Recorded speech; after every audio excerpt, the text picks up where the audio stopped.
अस्सलाम वालेकुम अलसिया சேனல். இன்றைக்கி சிம்பிளான ஒரு காய்கறி போட்டு கொஞ்சோண்டு கேரட்டும் ஒரு 3 அவரைக்காவும் போட்டு ஒரு சோறு, காய்கறி சோறு.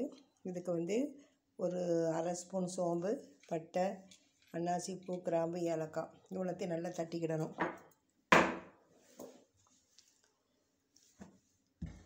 இப்படி இதில் வச்சு தட்டாதீங்க, இப்படி ஒரு அட்டையோ ஒரு துணியோ போட்டு தட்டுங்க. தேவையான அளவு நெய் விட்டுரும். நெய் ஒரு 2 ஸ்பூன் தான் விடுவேன், நிறைய நெய் சேர்க்கலை. ஒரு டம்ளர் அரிசி தான், ஒரு கப் அரிசி தான். அரிசியை ஊற வச்சிட்டேன். ஒரு 10 நிமிஷமாவது ஊறட்டும். அதுக்கப்புறம் நம்ம ஒரு பல்லாரி, ஒரு 3 அவரைக்காய், ஒரு கேரட்டு, ஒரே ஒரு மிளகாய், காரத்துக்கு ஏற்ற மாதிரி உங்களுக்கு மிளகாய் அதிகம் வேணுமா போடுங்க. அரை மூடி எலுமிச்சைப்பழம், கொஞ்சம் இஞ்சி பூண்டு பேஸ்ட்டு, வத்தல் பொடி, கரம் மசாலா பொடி. சிம்பிளாக இதை பாருங்கள், நல்லாயிருக்கும். இப்போ கொஞ்சம் 2 ஸ்பூன் நெய், கொஞ்சோண்டு தேங்காய். இந்த சோறு ரொம்ப டேஸ்ட்டாக இருக்கும். மீன் மசாலா தடவி வச்சுட்டேன், பாறை மீன். இப்போ இதை நல்லா தட்டிக்கிடும். கொஞ்சம் சோம்பு வச்சா நல்லா தூக்கலாக மணமாக இருக்கும். ஒரு சின்ன துண்டு ரம்ப இலை, வேறு ஒன்றும் இல்லை. இன்றைக்கி சிம்பிளான சமையல். ஒரு சோறு, அதுக்கப்புறம் மீனை வறுத்துடுவேன், அப்பளம் வடவும் பொரிச்சிடுவேன். முட்டை வேக வைக்கணும். இது 1 2 தட்டிக்கிடுங்க.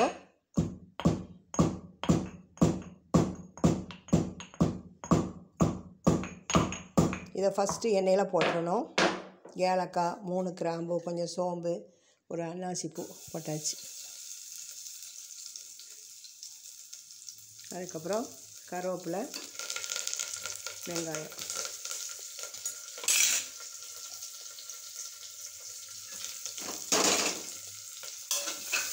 வெங்காயம் கொஞ்சம் வதங்கி வரும்போது காய்கறியும் போட்டு இஞ்சி பூண்டு பேஸ்ட்டையும் போட்டுடணும். வெங்காயம் வதங்கிட்டு இப்போ இஞ்சி பூண்டு பேஸ்ட்டு பாருங்கள், இவ்வளோ போடுறேன். ஒரு கப்புக்கு, ஒரு கப் அரிசிக்கு. புழுங்கல் அரிசி, பொன்னி அரிசி, கிச்சன் கிங் அரிசி தான் நான் இன்னைக்கு வாங்கியிருக்கேன். பீட்ரூட் போடலாம், அந்த பீட்ரூட் போட்டால் சோறு கலரே மாறிடும், அதனால் பீட்ரூட் போடலை. இப்போ இதிலையே ஒரு சின்ன துண்டு பிரிஞ்சி இலை, நறுக்கிய கேரட்டும் அவரைக்காய் ரொம்ப நல்லது. பிள்ளைகள் தனியாக அவரைக்காய் பொரியல் வச்சா சாப்பிடாது, அதனால் அவரைக்காய். இதில் தேவையான அளவு உப்பு. ஒரு கப்பு ரைஸுக்கு நான் 1 ஸ்பூன் உப்பு போடுவேன். அதுக்கப்புறம் பார்த்துட்டு பத்தாவதுனா 2ஆவது போட்டுக்கலாம், ஆனால் கரெக்டாக வரும். மஞ்சள் பொடிலாம் போடவே வேண்டாம். நம்ம கரம் மசாலாவுக்குள்ள அந்த இதே கலர் மாறிடும். கொஞ்சோண்டு கரம் மசாலா தேவையான அளவு ஒரு 1/4 ஸ்பூன் போடுங்க. உங்களுக்கு நான் சொல்கிறேன், ஒரு கப்புக்கு 1/4 ஸ்பூன் போடுங்க, நிறைய வேண்டாம். தேவையான அளவு வத்தல் பொடி நான் 1/4 ஸ்பூன் தான் போட்டிருக்கேன். நீங்கள் உங்களுக்கு தேவையான அளவு படி போடுங்க. எலுமிச்சை மூடி பாதி.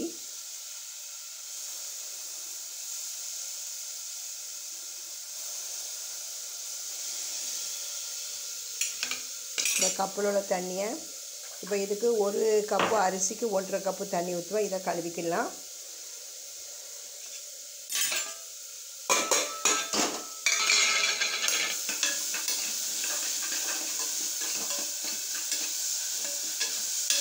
இப்போ நம்ம ஏற்கனவே இந்த அளந்து வச்ச 1 கப்பு தண்ணி, இதைத்தான் இதை வச்சு கழுவிருக்கேன். இதை ஊற்றிடும்.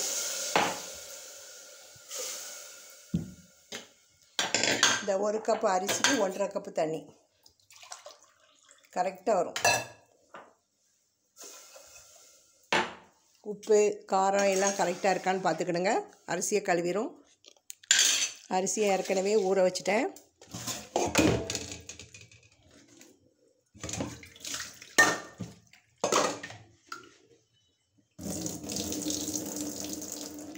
அரிசி பழைய அரிசினா நீங்கள் 1க்கு 1.5 கப்பு தண்ணி வைங்க. புது அரிசினா 1க்கு 1 வைங்க. அது உங்களுக்கு தெரியும்.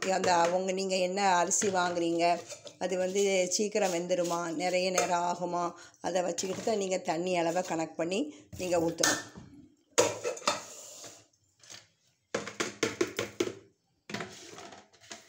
இப்போ அரிசியை வார வச்சாச்சு. இப்போ நம்ம என்ன பண்ணுறோம், இது கொதிக்கட்டும். உப்பு காரம் எல்லாம் கரெக்டாக இருக்க அளவு. இந்த எலுமிச்சை சாறு ஊற்றினா சோறு இரவு வரை கெட்டு போகாமல் இருக்கும். அதுக்கு தான் எலுமிச்சை சாறு விடுறது.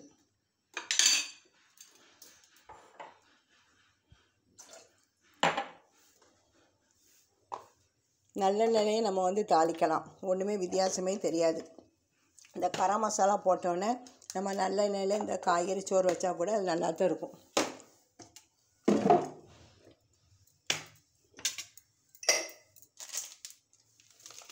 காலையில் எங்கள் வீட்டில் பயிர், தினம் ஒரு பயிர், கருப்பு கொண்டக்கடலை, வெள்ளை கொண்டக்கடலை, பெரும் பயிர், தட்டைப்பயிறு, ஏதாவது ஒரு பயிர் அவிச்சு ஒரு கப்பு இந்த அளவு ஒரு ஆள் சாப்பிட்டா போதும்.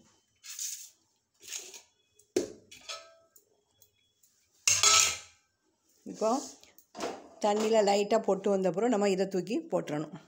இப்போ இந்த அடுப்பில் கொஞ்சம் டீ போடும். டீ போடுறது நான் ஏற்கனவே உங்களுக்கு சொல்லியிருக்கேன். இப்போ இது 1/4 லிட்டர் பால் அளவு. இது கட் பண்ணிக்கிடும்.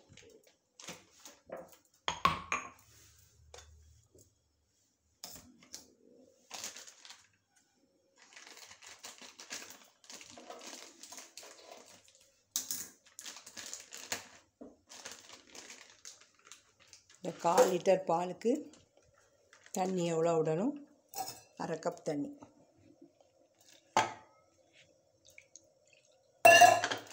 ஆவின் பால்.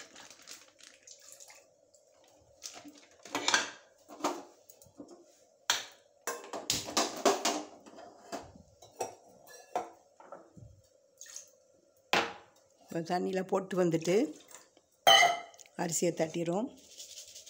பிஸ்மில்லா.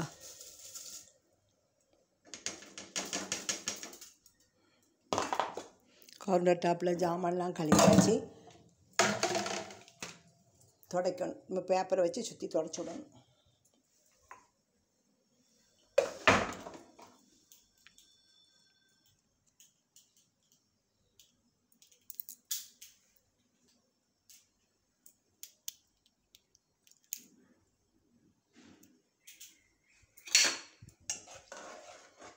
இதில் மல்லி இலை, புதினா போடணும். நான் வந்து சோறு இறக்குனதுக்கப்புறம் போடுறேன். இப்போ இதை வந்து மூடி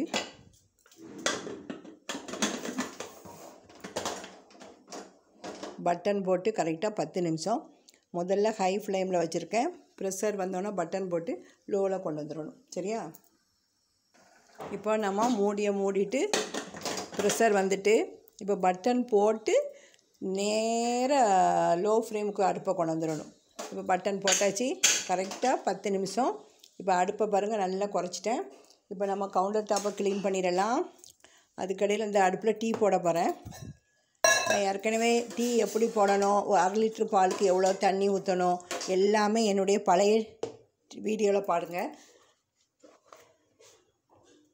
இன்றைக்கி ஒரு பப்பாயா இருக்குது. இந்த பப்பாயா வெட்டணும். நல்லா கழுவி, எப்போ வெளியே இருந்து என்ன காய்கறி என்ன ஃப்ரூட்ஸ் வாங்கினாலும், ஆரஞ்சு பழம், மாதுளம்பழம், பப்பாளி பழம் எல்லாமே நீங்கள் தண்ணியில் வச்சு நல்லா கழுவியே வைங்க. அது எங்கே கொண்டு வந்து அவங்க போடுறாங்கன்னே நமக்கு தெரியாது. அதுக்கப்புறம் தான் நம்ம வெட்ட ஆரம்பிக்கணும்.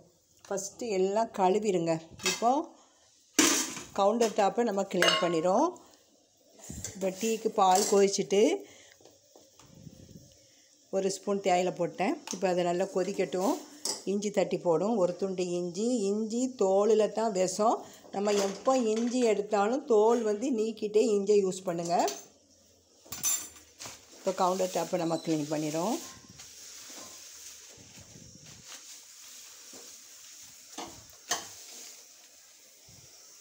நல்லா கொதிக்கணும். நல்லா கொதித்து அது அந்த டிகாஷன் இறங்கினாது டீ சூப்பராக இருக்கும். இந்த பேப்பரை வச்சு கவுண்டர் டாப்பை க்ளீன் பண்ணியாச்சு. இப்போ நம்ம இஞ்சி மட்டும் இப்போ தட்டிடும்.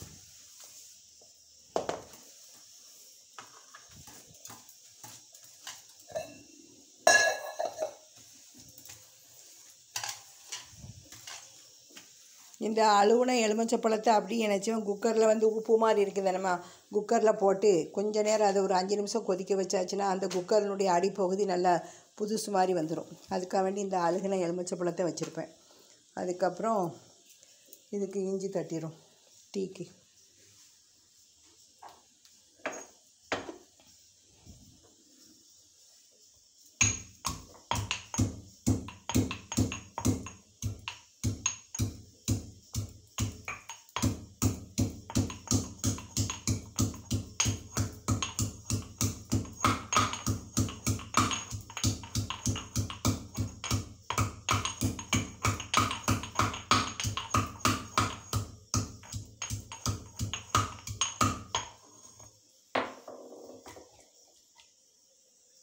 போட்டு நல்லா கொதிக்கட்டும்.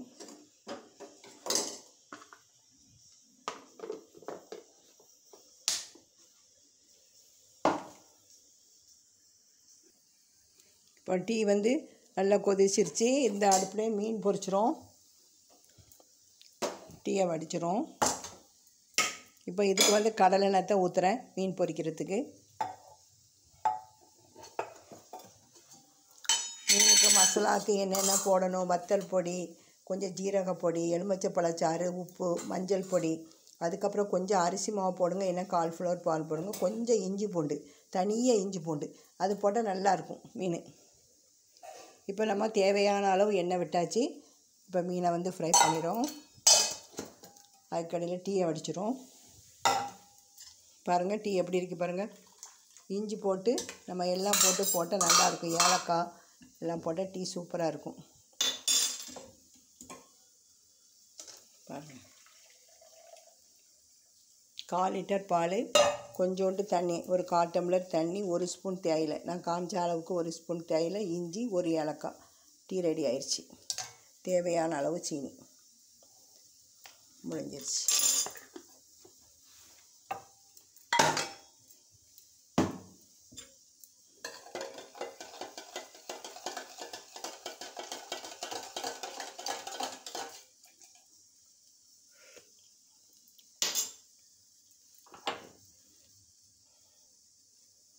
இப்போ இந்த அடுப்பில் மீனை போட்டுரும்.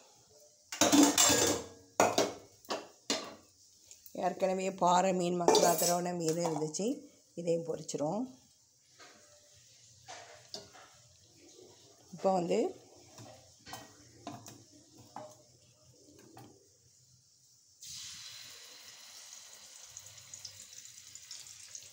இது வந்து நவர மீன், இது பாறை.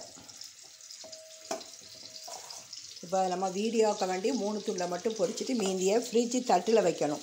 ஃப்ரீசர் உள்ளே வைக்கக்கூடாது. மசாலா தடவின உடனே நம்ம வந்து ஃப்ரிட்ஜு தட்டில் வைக்கணும். அப்போ தான் மீன் வந்து பொரிக்கும் போது நல்ல டேஸ்ட்டாக இருக்கும். இப்போ மீன் பொரிச்சிக்கிட்டு இருக்கேன். இப்போ இதை ஃபுல்லாக திரும்பவும் க்ளீன் பண்ணிடும். இந்த தேயிலையெல்லாம் வந்து மாடி தோட்டத்தில் உள்ள ரோஜா, பிச்சி எல்லா செடிகளுக்கும் போடுறதுக்கு சேகரித்து வச்சுருவேன். ஏற்கனவே என்ன இதுக்கு காலையில் டீ போட்ட தேயிலை.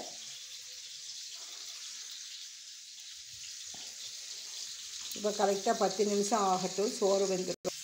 அடுப்பை ஆஃப் பண்ணிடும். சோறு ரெடி ஆகிட்டு, மீனும் ரெடி ஆகிட்டு, மீனையும் வறுத்தாச்சு. மீன் அடுப்பையும் ஆஃப் பண்ணிடும். இப்போ அணைச்சிரும். பப்பாளி அரைக்காச்சு. இன்றைக்கி சிம்பிளான சமையல். ஒரு காய்கறி சோறு, குரு நார்த்தங்காய் ஊறுகாய். இப்போ நம்ம சோறு ப்ரெஷர் குறைஞ்சோடனே ஒரு 5 நிமிஷம் கழித்து ஓப்பன் பண்ணி பார்ப்போம். இப்போ மீன் அடுப்பையும் அணைச்சிட்டேன்.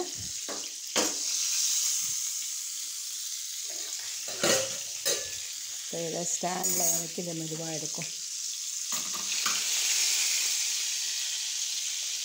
நவர மீன் ஃப்ரெஷ்ஷாக இருந்துச்சு இன்றைக்கி வாங்கினது. மீதியை வந்து சாப்பிடும்போது பொரிப்போம். இது வீடியோக்க வேண்டி இந்த 3 பீஸையும் நான் பொரிச்சிருக்கேன். கடலை எண்ணெயில் தான் இன்றைக்கி நான் பொரிச்சிருக்கேன். மிச்ச நேரம் தேங்காய் எண்ணெயில் பொரிப்பேன்.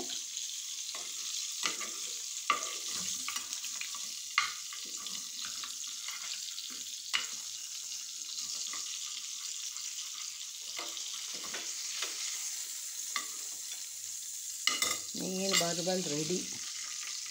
மீதி அப்புறமா வறுக்கலாம். இப்போ ப்ரெஷர் குறைஞ்சிருச்சான்னு பார்ப்போம். தினம் ஒரு பயிறு, அது நம்ம உடம்புக்கு நல்லது.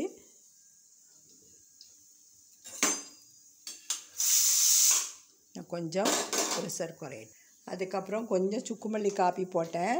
காப்பி போடும்போது மறந்துடுச்சு வீடியோ எடுக்க. 2 டம்ளர் 2 கப்பு தண்ணி, மல்லி, மிளகு, ஏலக்காய் எல்லாம் வந்து ஒரு 1/4 கிலோ மல்லிக்கு 50 மிளகு, 5 கிராம் ஏலக்காய் போட்டு இப்படி பொடி பண்ணி வச்சுக்கிடுவேன் இந்த பாக்ஸில். இப்போ காட்டுறேன். தேவையான அளவு நாட்டு சர்க்கரை இல்லைன்னா கருப்பட்டி போட்டு போடுங்க, நல்லாயிருக்கும். வேறு எதுவுமே காப்பி பொடி ஒன்றுமே போட வேண்டாம். இது வந்து பித்தத்துக்கு நல்லது. இந்த காஃபி பித்தத்துக்கு நல்லது. அதுவும் இல்லாமல் மழை நேரம் வந்து இது குடித்தா ரொம்ப இதாக இருக்கும், உடம்புக்கு ராகத்தாக இருக்கும். இதுதான் நல்ல முழு கொத்தமல்லியை வந்து கரியாமல் ஒரு 1/4 கிலோ மல்லிக்கு 50 மிளகு, 5 கிராம் ஏலக்காய் போட்டு நல்லா வெறும் சட்டியில் போட்டு நல்லா வறுத்து இப்படி பொடி பண்ணி வச்சுக்கிடுங்க. இதுதான் 1 கப்புக்கு 1 கரண்டி. நீங்கள் காப்பி பொடியெலாம் போடவே வேண்டாம். தேவையான அளவு கருப்பட்டியோ நாட்டு சர்க்கரையோ போட்டுக்கிடுங்க.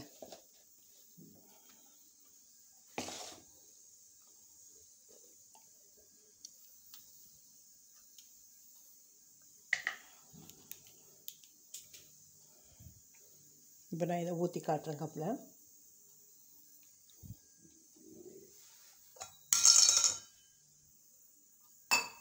மலைக்கு இதமாட்டு சுக்குமல்லி காப்பி. பப்பாளி பழம் நறுக்கியாச்சு. நல்ல டேஸ்ட்டாக இருக்குது பப்பாயா.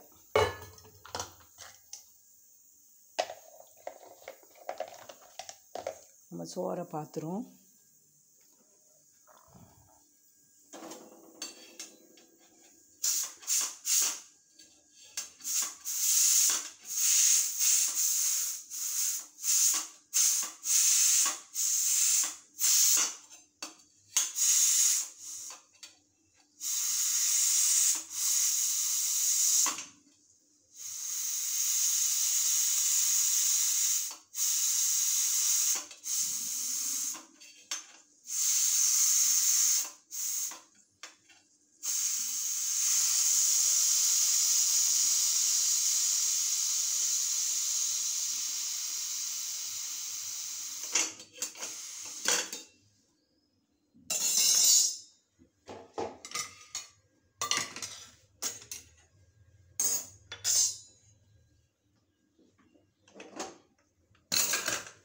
காய்கறி சோறு ரெடி ஆயிடுச்சு.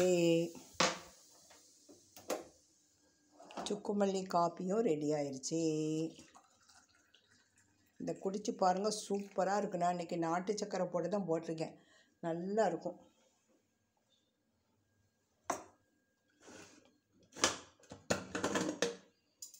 இதில் வந்து அடியிலேருந்து மேலே ஒரு கிளறு வேலை, மேலேருந்து கீழே ஒரு கிளறு வேலை. சூப்பரான காய்கறி சோறு ரெடி ஆயிடுச்சு. இது வேலையும் நமக்கு மிச்சம். அதில் உள்ள காய்கறியில் உள்ள சத்தும் அந்த சோறில் வந்து சேர்ந்துடும். முட்டை வந்து ஆம்லேட் போடுறனால இப்போ நான் வீடியோ எடுக்கலை. பாருங்கள், காலையில் பயிறு, 11 மணிக்கு ஒரு சுக்குமல்லி காப்பி, மதியத்துக்கு மீன் வறுவல், பப்பாயா, குரு நார்த்தங்காய் ஊறுகாய். இந்த ரெசிபி பிடிச்சிருந்தா முதல்ல லைக் பண்ணுங்கள். இன்ஷா அல்லாஹ் நாளைக்கு ஒரு வீடியோ போடுறேன். அஸ்ஸலாமு அலைக்கும்.